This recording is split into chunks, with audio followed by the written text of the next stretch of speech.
미래를 새롭게 열어가지 못하게 되는 중요한 원인 중 하나는 과거의 부정적인 실패의 기억에 묶여 있기 때문입니다.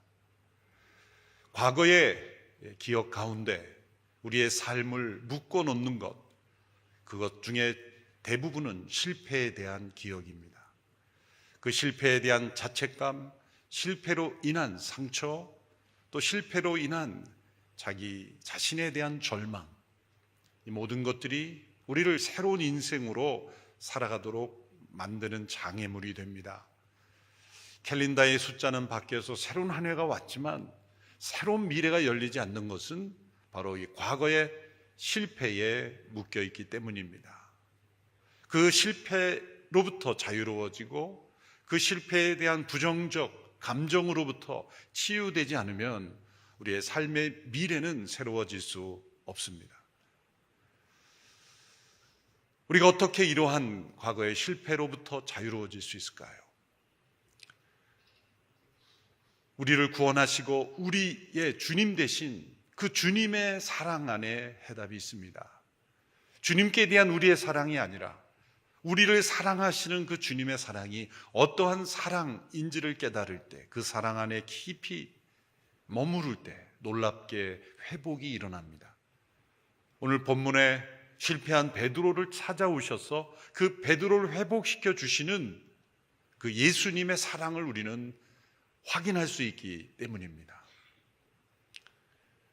베드로는 크고 작은 실패를 했지만 가장 큰 실패는 예수님이 십자가의 앞에 나아가실 때 대제사장의 집 뜰에서 공개적으로 3번 예수님을 부인한 실패가 가장 큰 실패일 것입니다. 그 베드로는 그 실패 속에 좌절했고 절망했습니다. 그리고 새로운 미래를 열어가지 못하고 있었습니다.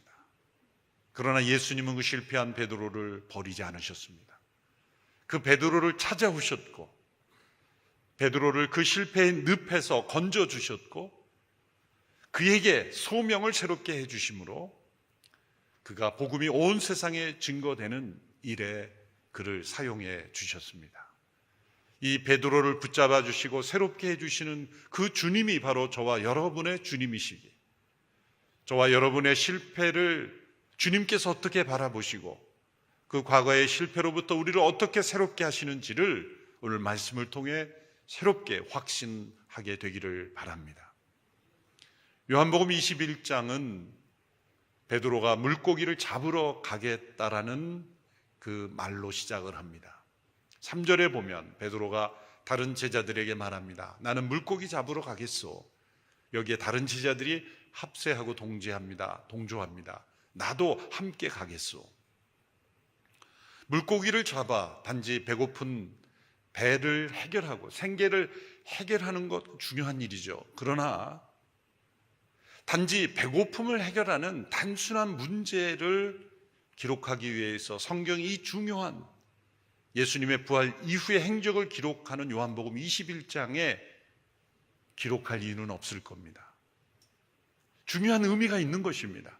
우리가 영화나 드라마를 보면 주인공이 그냥 밥 먹는 자체를 그것을 영상으로 만드는 일은 없어요. 중요한 대화가 있기 때문에 밥 먹는 일이 나오는 거죠. 그 밖에 보면은 거의 밥 안 먹고 사는 사람처럼 식사 장면은 거의 나오지 않죠. 중요하지 않기 때문에 생략하는 것입니다. 요한복음 21장에 베드로가 나는 물고기 잡으러 가노라. 그리고 우리도 가겠다라는 것은 지금 피크닉을 가는 게 아닙니다. 단지 배고픔을 해결하려는 그러한 생계활동 차원이 아닙니다. 이것은 베드로와 그 제자들이 과거의 어부의 삶으로 되돌아가겠다라는 말입니다. 왜냐하면 이 시점이 예수님이 부활하신 이후였기 때문이에요. 또 베드로와 그 제자들이 예수님이 부활하셨다는 것을 알고 있고 다른 일부 제자들은 그 예수님을 만나기도 했기 때문입니다. 이 시점은 예수님 부활하신 후 3번째로 제자들에게 나타나신 시점입니다. 첫 번째 만남은 예수님의 무덤을 찾아갔던 여인들이 무덤이 비었다는 것을 알고 난 이후에 제자들에게 찾아가서 예수님의 무덤이 비었습니다 라고 말했습니다. 그때 베드로는 그 무덤에 찾아가서 예수님의 무덤이 비었다는 것을 확인했습니다. 그러나 다시 집으로 돌아간 이후에 막달라 마리아라는 제자가 예수님을 직접 만나게 됩니다.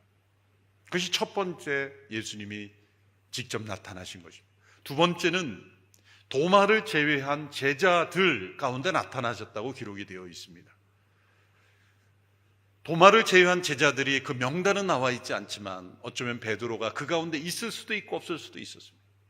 그러나 있든지 없든지 예수님께서 제자들 가운데 나타나셨다는 것은 베드로가 만났든지 아니면 들었든지 했을 겁니다. 그러면 예수님의 무덤이 비었다는 것을 알고 또 막달라 마리아의 증언을 들었고 또 본인이 직접 만났든지 아니면 간접적으로 증언을 들었든지 이미 예수님이 말씀하신 대로 부활하셨다는 것은 사실이라는 것을 베드로는 알고 있었던 시점입니다. 바로 그 시점에 나는 물고기 잡으러 가겠다, 그리고 제자들이 우리도 가겠다라는 것은 단지 배고픔을 해결하는 차원의 문제가 아니라 베드로는 예수님을 만날 면목이 없었던 것입니다. 자신의 실패, 예수님을 3번씩이나 공개적으로 부인한 그 큰 실패 앞에서 자신에 대하여 절망했고 예수님께 대하여 죄송했고 자신은 더 이상 제자의 삶을 살기에는 합당하지 못한 사람이라는 그 실패에 대한 좌절감에 빠져서 제자의 삶을 포기하고 싶었던 것입니다. 어느 심리학자는 이렇게 이 베드로의 말을 해석합니다. 베드로는 다시 물고기를 잡으러 감으로써 예수님을 부인한 과거의 실패에 대한 기억을 억누르려고 하였다. 이것이 올바른 해석입니다. 그리고 다른 제자들도 베드로의 그 절망의 발걸음에 합세한 거죠. 베드로가 참 영향 있던 사람은 이었던 것 같아요. 실패했어도 여전히 제자들이 따라다니잖아요. 나는 물고기 잡으러 가겠다 하니까 우리도 같이 가겠다.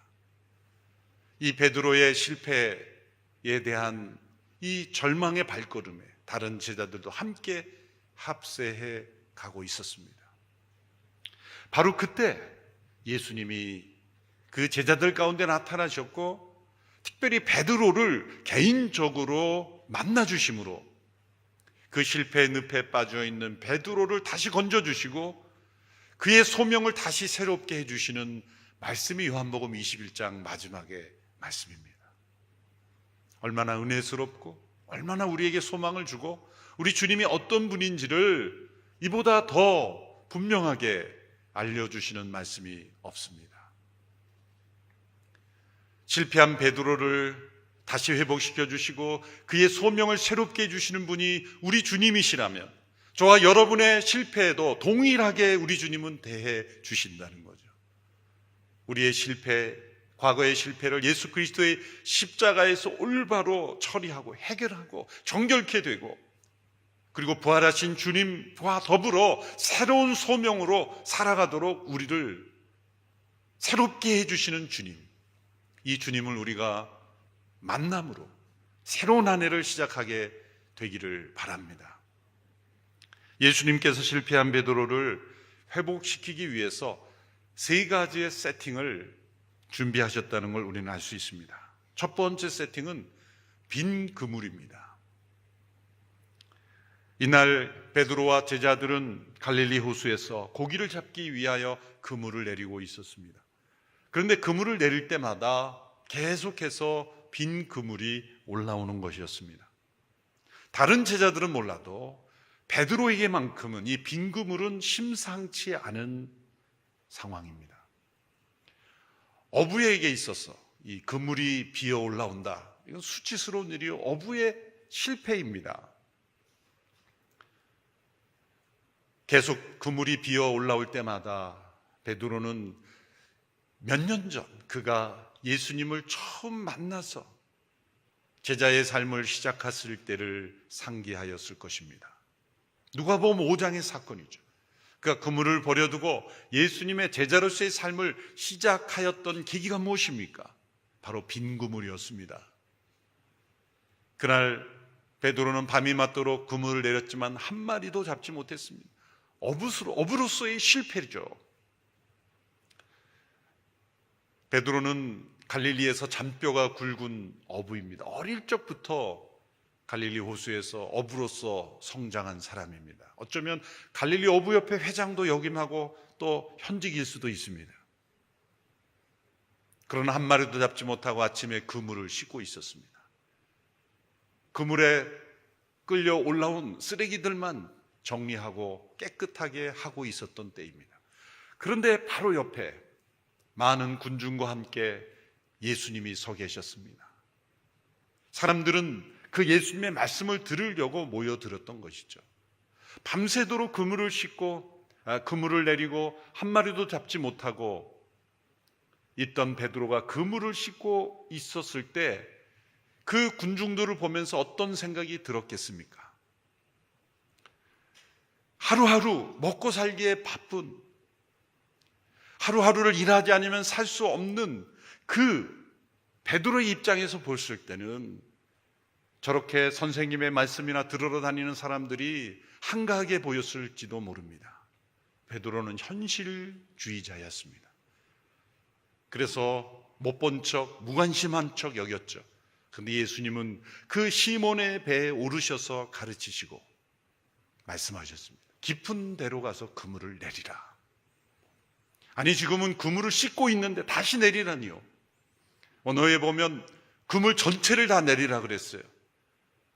하루하루를 육체 노동으로 사는 사람은 생체 리듬이 중요합니다. 이 몸의 리듬이 중요합니다. 쉴 때 쉬어야 되고 먹을 때 먹어야 됩니다. 잘 때 자야 합니다. 이제 그물을 씻고 들어가면 오후에 쉬어야 되고 저녁에 다시 나와서 그물을 내리는 이 어부의 라이프 사이클이 깨지는 거죠. 하루만 깨지는 게 아니라 며칠이 깨질 수 있어요. 더군다나 아침에는 깊은 데로 고기가 모이지 않는 법이라 그럽니다. 또 갈릴리에서 잔뼈가 굵은 어부의 입장에서 나사렛 목수협회 출신인 예수님이 어부로서 잔뼈가 굵은 베드로에게 깊은 데서 그물을 내리라고 하시는 그 말씀을 과연 베드로가 받아들이기 쉽지 않았을 겁니다. 그러나 말씀에 의지하여 내가 그물을 내리겠다. 선생님이요. 많은 사람들이 따르고 있고 그 말씀에 귀를 기울이는 선생님, 레바이, 선생님이라고 부르며 한번 해보시죠. 이거는 선생님 말씀처럼 그렇게 될 것이라고 믿고 하겠다는 뜻이 아니라 냉소적인 태도가 들어있는 거예요. 제가 손해보는 셈 치고 한번 해봅시다. 그러한 태도로 그물을 던진 겁니다. 그때 그물이 찢어질 정도로 고기가 잡혔고 그는 고기가 많이 잡힌 것에 놀란 것보다 그 주님을 발견한 거예요. 자신의 죄인됨을 발견한 거예요. 그래서 주여 나를 떠나서로 나는 죄인으로서이다 고백하며 그물을 버려도 예수님을 따랐지 않습니까? 베드로가 어떻게 예수님을 따르게 되었습니까? 자신의 인생의 그물이 비었을 때입니다. 저와 여러분이 어떻게 예수님을 만나게 되었습니까? 혹 어떤 사람은 자신이 원하는 대로 인생이 형통하게 되고 내가 원하는 일을 성취하게 됨으로써 예수님 앞에 나온 분이 있을 수도 있습니다. 그러나 대개는 자신의 인생의 그물이 비었을 때, 내가 원치 않는 일이 생겨났을 때, 아니 내가 원하는 일이 이루어지지 않고 나의 능력의 한계를 경험했을 때 예수님을 찾게 되죠. 전혀 신앙에 관심 없는 어떤 사람이 갑자기 자신의 어떤 비즈니스가 잘 되게 되었을 때 이건 주님께서 하신 일인가 보다 그러고 주님을 찾는 일이 있을 수 있겠지만 거의 드뭅니다. 그러나 잘 되던 사업이 갑자기 어려워질 때 마음이 무너지며 살아계신 하나님을 찾게 되는 경우가 훨씬 더 많은 것이죠. 대부분의 사람들은 빈 그물을 통해 예수 그리스도를 만나게 됩니다. 자신의 죄성을 깨닫게 되고 예수님이 주님이심을 깨닫게 됨으로 제자의 삶을 시작하게 됩니다. 베드로가 그랬습니다. 이날 밤 베드로의 그물이 계속 비어 올라오는 것을 보며 그는 자신이 어떻게 예수님을 따르게 되었는지를 다시 기억했을 겁니다. 그것은 성공의 자리가 아니라 실패의 자리였기 때문입니다. 주님께서 지금 이 빈 그물을 통해 베드로에게 무엇을 깨닫게 해주시는 겁니까? 내가 실패의 자리에 있느냐? 자신에게 절망하고 있느냐? 바로 그 절망의 자리에서 나를 만나지 않았느냐? 내가 실패에 머물러 있느냐? 내가 실패했을 때 나를 발견하지 않았느냐? 이렇게 다시 시작할 수 있는 출발점, 그것은 무엇입니까? 우리가 예수 그리스도를 나의 주 나의 하나님으로 영접하게 된 그 순간 우리는 심령이 가난했고 애통했고, 그리고 나를 의지하는 삶이 얼마나 허망한지를 깨달았을 때였다는 것, 그것이 실패로부터 회복되는 첫 번째 출발입니다. 나에 대한 긍정으로 살아가는 삶이 아니라 나 자신에게는 아무 소망이 없으나 주님이 나의 소망이라는 것을 처음으로 깨닫던 자리, 그것이 바로 나의 빈 그물의 자리였습니다. 이렇게 빈 그물을 계속 경험하고 있을 때 90m 떨어진 곳에서 얘들아 너에게 고기가 있느냐라고 외치시며 배 오른편에 그물을 내리라라는 주님의 음성을 듣게 됩니다. 사도 요한은 그 음성을 주님의 음성으로 알아듣고 주님이다 라고 외치게 되죠. 그물 오른편에 던졌더니 153마리가 잡혔다는 겁니다. 바로 그때 베드로는 겉옷을 두른 채 물속으로 뛰어들었다고 말하고 있습니다. 베드로는 아마 복합적인 감정이었을 거예요. 이제 과거로 되돌아가려는 자신의 발걸음을 주님께서 따라오신 것이고 그 마음이 들킨 것이고, 또 한편으로는 부활하신 주님이 자신을 찾아오신 그 놀라움과 기쁨의 감정이 있는 것이고, 당황하기도 하고 놀랍기도 하고 수치스럽기도 하고, 그 복잡한 감정의 표출이 바로 물속에 뛰어든 것이라고 말할 수가 있어요. 정확한 해석은 천국에 가서 인터뷰를 해봐야 됩니다. 어찌 그 속마음을 우리가 알 수 있겠어요? 그러나 이 상황 속에서 배를 놓줘서 예수님께로도 갈 수 있는데 풍덩 끼어든 것은 다분히 베드로적인 행동이죠. 항상 충동적이고 이렇게 나서기 좋아하고 이런 돌출 행동을 늘 하는 베드로다운 행동이다. 그러나 그 마음에는 빈 그물 속에서 만난 그 주님을 새롭게 만나는 베드로의 모습을 우리는 발견할 수 있습니다. 이제 장면이 바뀝니다. 두 번째 세팅입니다. 그것은 바로 숯불이라는 세팅입니다. 장면이 바뀌어 제자들은 물에서 나오고 육지에 올라와 보니 예수님께서 숯불을 만들어 놓으셨습니다. 그리고 제자들에게 말씀하십니다. 지금 잡은 생선을 좀 가져오라. 그것으로 생선을 구워 제자들과 아침 식사를 하시려는 것이죠. 다른 제자들은 몰라도 베드로에게는 이 숯불은 심상치 않은 물건입니다. 요한복음에 숯불이 단 2번 나오는데 21장에 이 숯불과 요한복음 18장에 나오는 숯불이 나옵니다. 그것은 바로 베드로가 대제사장의 집 뜰에서 예수님을 부인할 때 바로 숯불 앞에서 부인했고, 예수님이 불법적인 재판에 이끌려 여기저기 끌려다니며 수치와 모욕을 당하실 때 베드로는 자신의 몸을 따뜻하게 한다는 생각에 숯불 옆에 숨어 있었던 겁니다. 바로 그때 한 여종이 베드로를 발견하고 당신 예수님의 제자 아니오라고 했을 때 나는 그를 모른다라고 3번씩이나 강하게 부인했던 것이죠. 바로 이 숯불은 베드로의 실패의 자리였습니다. 예수님이 그 숯불을 피워놓았을 때 베드로의 양심은 뜨겁게 자책했을 겁니다. 그리고 그 숯불이 가져다 준 자신의 실패를 직면하게 했을 겁니다. 예수님은 아무 말씀 안 하시고 그 숯불 위에 고기를 구우셨지만 도리어 아무 말씀 안 하시는 것이 베드로에게는 엄청난 책망이었죠. 역사상 가장 위대한 책망이 바로 숯불로 베드로를 교훈하신 거예요. 우리의 실패 현장으로 우리를 다시 데리고 가시는 거예요. 그러나 그 실패의 자리에서 주님이 우리를 어떻게 대하시는지를 베드로를 통해서 보여주시는 겁니다. 보통 사람 같으면 물에서 올라온 베드로를 달려가서 멱살을 붙잡고 너가 그럴 수 있니? 그게 우리의 감정 아닐까요? 한마디라도 하고 싶은 게 우리의 감정이 아닐까요? 더 좀 성격이 고약한 사람은 물에서 올라오는 베드로 너는 좀 더 있어야 돼. 그러고 못 올라오게 하는 그런 고약한 마음, 복수심이 모든 사람들에게 있지 않을까요? 그러나 그 베드로를 위해서 숯불을 마련해 주시고 아침 식사를 마련해 주시는 예수님의 사랑. 그러나 그 숯불 자체가 베드로의 그 실패의 자리로 인도하고 그로 하여금 나를 이렇게 대해 주시는, 실패한 나를 찾아오실 뿐만 아니라 이렇게 따뜻하게 품어주시는 그 주님 앞에 베드로는 엎드려 경배할 수밖에 없었을 것입니다. 예수님이 십자가를 지시기 전에는 베드로의 발을 씻어주셨고 부활하신 이후에는 베드로에게, 실패한 베드로에게 아침 식사를 마련해 주시는 이 놀라우신 예수님의 사랑을 우리는 주목해야 합니다. 이 본문을 읽을 때마다 떠오르는 사건이 있습니다. 2002년도에 하영조 목사님이 아프가니스탄을 방문하시겠다고 해서 함께 모시고 갔던 적이 있습니다.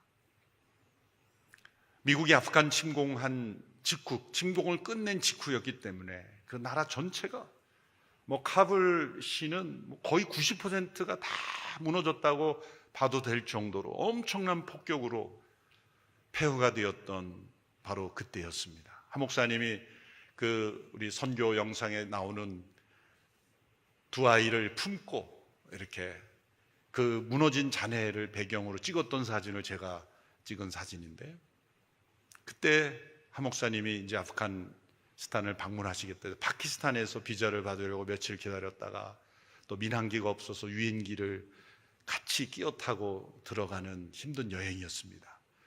카불 시내 한 게스트하우스를 얻어서 그곳에 잠시 머물게 되었는데 너무 여정이 피곤해서 제가 아침에 일어나 보니까 하영조 목사님이 아침 식사를 다 준비하신 거예요. 저뿐만 아니라 함께한 젊은 사람들은 다 늦게 일어나고 목사님이 혼자 일어나서 다 짐에서 꺼내셔서 아침 식사를 다 준비하셨어요. 게다가 놀라운 것은 어디서 따오셨는지 꽃도 한 송이씩 다 따오셔서 접시마다 하나씩 넣으시고 참 멋지신 분이었죠. 그 다음 날은 내가 반드시 먼저 일어났다 생각했는데 그 다음 날 일어나보니 먼저 아침 식사를 다 차려놓으시고 참 멋진 목사님이 기억이 납니다. 다시 본문으로 돌아오면 이렇게 실패한 베드로를 찾아오시되 그를 다시 실패의 자리로 기억나게 하시지만 정죄가 아닌 사랑으로 그를 붙잡아 주시고 다시 회복의 길로 이끄시는 예수님을 우리는 바라보아야 합니다. 이제 세 번째 세팅이 나오죠. 그것은 바로 세 번의 질문입니다. 식사 후에 예수님께서 베드로에게 사랑을 확인하시는 세 번의 질문을 반복해서 던집니다. 요한의 아들 시몬아, 내가 이 사람들보다 나를 더 사랑하느냐? 중요한 힌트가 이 질문에 담겨 있습니다. 첫째는 시몬이라고 부르신 겁니다. 예수님은 시몬이었던 사람을 베드로라 이름을 부르셔서 베드로, 헬라어로 페트라, 그것은 반석, 바위라는 뜻입니다. 영어로 락. 바위 같은 믿음, 반석 같은 신앙 고백의 사람이 되라는 뜻에서 베드로라는 이름을 붙여주셨죠. 그런데 이 만남 속에 예수님이 베드로를 부르실 때는 베드로야 부르지 아니하시고 시몬아, 요한의 아들 시몬아. 이 질문 자체가 책망이요 교훈인 것입니다. 너의 실패는, 나를 부인한 실패는 베드로라는 이름에 합당하지 못했던 삶이었다. 시몬아. 두 번째는 이 사람들보다 바로 여기에 베드로의 실패에 반복되는 원인이 있었습니다. 이 사람들보다 늘 베드로는 비교하며 자신이 가장 예수님과 가깝기를 원했고, 가장 예수님을 사랑하기를 원했고, 가장 인정받는 제자가 되기를 원했습니다. 그래서 너희가 다 나를 버리리라 말씀하셨을 때도 다 버릴지라도 나는 주님을 버리지 않겠습니다 라고 그렇게 경솔하게 나섰던 게 베드로였습니다. 늘 나서기 좋아하고 가장 앞서기 좋아했던 이 베드로의 자만심, 이 경솔한 교만이 바로 베드로의 실패의 원인이었습니다. 우리가 많은 영역에 실패하는 것 같지만 되돌아보면 항상 실패하는 것은 한두 가지입니다. 베드로는 바로 여기에 있었습니다. 늘 다른 사람들보다 자신이 가장 주님을 사랑하기를 원했고, 문제는 소원과 열망 자체는 죄가 아니죠. 그렇게 여기는 게 문제죠. 그렇게 자신하는 게 문제입니다. 예수님은 이 말씀 속에 베드로의 실패의 원인을 깨닫게 해주십니다. 그리고 마지막 사랑하느냐? 라는 이 질문을 통해 회복시켜 주십니다. 나를 사랑하느냐, 나를 사랑하느냐, 나를 사랑하느냐. 이 세 번의 질문은 세 번의 베드로의 부인을 씻어주시는 질문이에요. 베드로가 대답했죠. 내가 주를 사랑하는 줄 주께서 아십니다. 내가 주를 사랑하는 줄 주께서 아십니다. 내가 주를 사랑하는 줄 주께서 아십니다. 이 판정을 주님께 넘겨드렸죠. 베드로는 내가 이 사람들보다 더 주님을 사랑합니다 라는 말은 이제 할 수 없어요. 그러나 내가 주님을 향한 사랑이 있다는 것을 주님은 아십니다. 세 번 고백함으로, 세 번 나는 예수님을 모른다라고 하는 그의 입술에서 나오는 세 번의 부인을 이 세 번의 사랑의 고백으로 씻어주시는 거예요. 예수님이 베드로에게 이런 질문으로 유도하지 않았더라면 베드로가 내가 주님을 사랑합니다라고 고백할 수 있었을까요? 감히? 예수님이 이런 질문을 던짐으로 이 베드로의 사랑의 고백을 이끌어내지 않았더라면 이 실패의 자리에서 절망하고 있는 베드로가 음식을 다 먹고 난 이후에 예수님은 가만히 계시는데 주님, 제가 주님 사랑하는 걸 아시죠? 이렇게 나오면 이거 분위기가 안 맞는 거예요. 또다시 경솔함으로 자신을 내세우기를 원하는 거죠. 예수님께서 먼저 내가 나를 사랑하느냐 질문해 주셨기 때문에 네, 제가 주님을 사랑하는 줄 주께서 아십니다. 이 고백이 진실한 고백이 될 수 있고 겸손한 고백이 될 수 있는 것은 예수님이 이 사랑의 질문을 던져주셨기 때문이에요. 이것은 세 번 자신의 입으로 예수님을 부인한 이 부인의 아픔을 씻어주는 세 번의 사랑의 고백이 된 것입니다. 이러므로 베드로의 마음속에 있었던 이 실패에 대한 기억을 새롭게 하시는 예수님을 우리는 만날 수가 있게 됩니다. 베드로는 예수님과의 만남을 통해 자신의 실패의 원인을 깨달았을 뿐만 아니라 그 실패로부터 자유롭게 되고 자신을 사랑하시는 그 주님의 사랑에 의지하여 주님께 대한 사랑을 고백하는 새로운 출발을 할 수 있게 된 것입니다. 이 주님이 바로 우리의 주님이십니다. 예수님은 이제 베드로에게 새로운 소명을 주십니다. 내가 나를 사랑하느냐? 그렇다면 내 양을 먹이라. 내 양을 치라. 베드로가 처음 제자의 삶을 시작했을 때는 사람을 낳는 어부가 되게 하리라 말씀하셨어요. 근데 이제는 내 양을 먹이라는 것은 소명이 바뀐 것, 대체된 것입니까? 아닙니다. 추가된 것입니다. 사람을 낳는 어부로서만이 아니라 이제 주님의 양을 먹이는 목양의 소명을 더해 주신 거예요. 실패한 베드로에게 소명을 더해 주신 거예요. 그래서 그가 후에 예루살렘의 교회 지도자로 목양을 하는 교회의 지도자로 쓰임받게 되는 거죠. 실패한 베드로를 회복시켜 줄 뿐만 아니라 소명 또한 새롭게 해 주셨습니다. 주님은 우리의 실패를 치유해 주시기 원합니다. 우리의 실패 가운데 우리가 머물러 좌절하여 절망하여 머물러 있기를 원치 않으십니다. 우리 주님의 십자가는 우리의 모든 죄를 사실 뿐만 아니라 그 죄의 영향력 가운데 있는 우리의 모든 실패마저도 다 치유하시는 십자가이십니다. 그 실패로 인한 우리의 자책감, 절망, 좌절, 모든 부정적 기억을 우리 주님의 십자가 앞에서 치유할 수 있게 되기를 바랍니다. 부활하신 주님이 베드로를 대하듯이 우리를 대하시기 때문입니다. 이제 2022년 1월입니다. 1월이 다가기 전에 우리 예수님과 함께 아침 식사를 하시기 바랍니다. 그럴 때 예수님은 3가지 세팅을 준비하실 겁니다. 우리의 빈 구물을 경험하게 하실 겁니다. 우리가 예수님을 어떻게 처음 만나 따르게 되었는지를 기억하게 하실 겁니다. 그리고 우리의 실패한 바로 그 자리 숯불 앞에 서게 하실 겁니다. 그리고 우리에게 사랑의 질문을 던지실 겁니다. 내가 나를 사랑하느냐? 그 질문에 우리가 응답해 나갈 때 우리에게 주시는 소명을 새롭게 하실 것입니다. 그 소명을 따라 새롭게 나아가는 2022년 한 해가 될 수 있게 되기를 축원합니다. 기도하겠습니다. 우리의 실패가 아무리 절망적이고 우리의 상처가 아무리 깊고 뿌리 깊다 할지라도 우리를 예수 그리스도의 십자가와 부활의 능력은 회복시켜 주실 줄로 믿습니다. 하나님께는 우리의 실패가 결코 끝이 아님을 믿습니다. 우리의 실패의 자리에서 다시 소명의 자리로 변화시키는 줄로 믿습니다. 2022년 새로운 한 해를 시작하며 부르심의 자리로, 소명의 자리로 다시 새롭게 나아가는 우리 모두가 되게 하여 주옵소서.